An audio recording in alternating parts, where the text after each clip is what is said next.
Thank you. Get her instead. She's the belle of the ball. Smile, Nor. Ultimate cure. One day we will end this disease. And the determination on all of your faces today tells me that you will be a driving force in reaching this achievement. So look around the room and let's give everyone an applaud to everyone in here for helping us try to.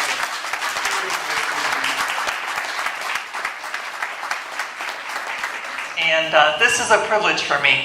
My staff said to me, oh, don't worry, the Spooner Walk will be the easiest ever because we have an amazing committee up there. And truly, Jean, you have put together a team and committee members from across the community that truly made my job easy. I said to the girls, I've never sat down at a walk before, ever, in my 12 years with the association, and many of you saw me sitting out there in the hallway. So that's a compliment to this community and the great team of volunteers. So give yourself a hand of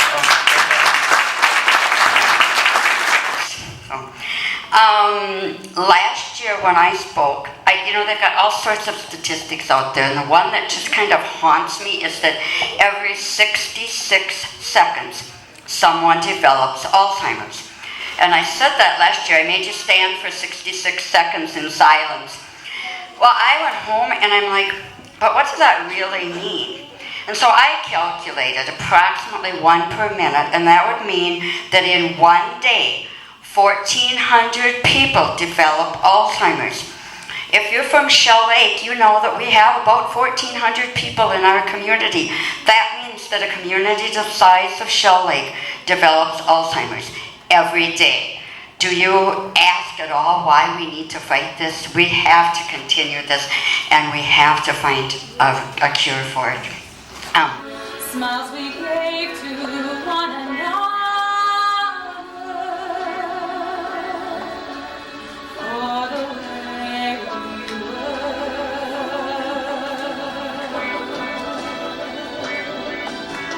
Can it be that it was all so simple then, or has time rewritten every line?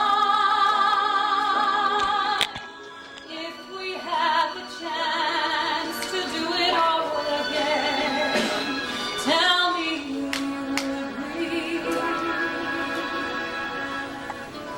agree. Could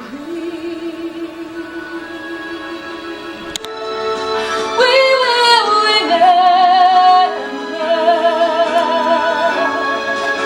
whenever we remember the way we were,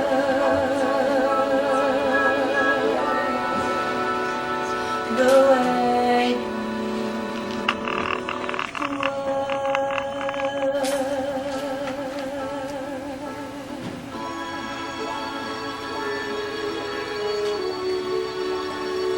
were.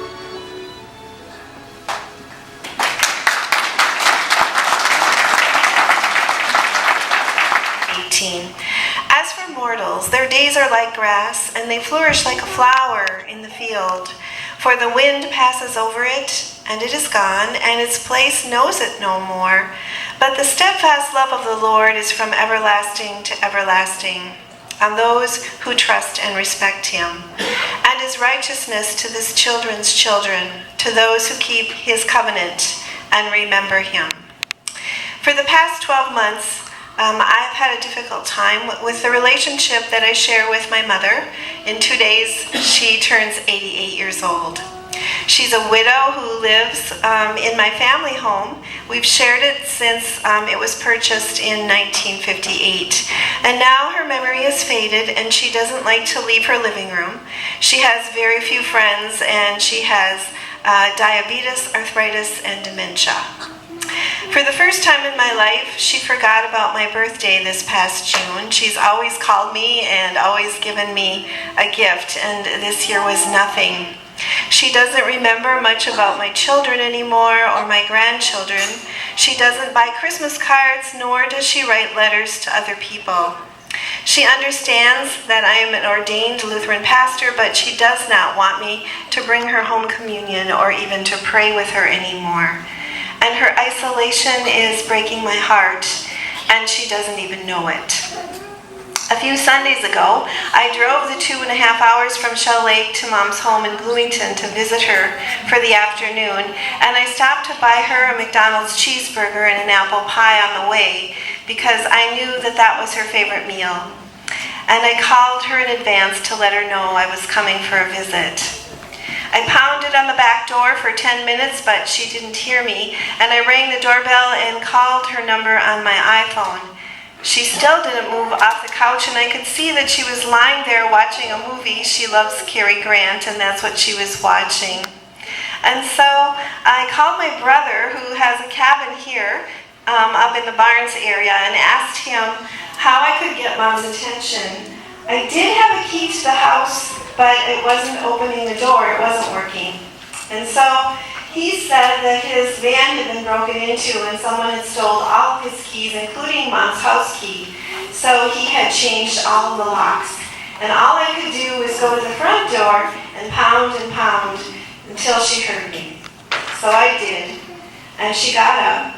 And we sat together and talked for a while, and she remembered part about what I was doing, and she loved the part that I was bringing her lunch. We watched the movie together, and then I left. There wasn't much to say. There wasn't a lot we could share. There was no stress, no struggle, nothing to make her anxious.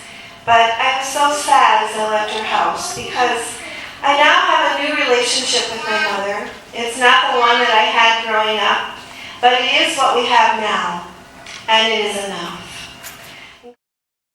enough.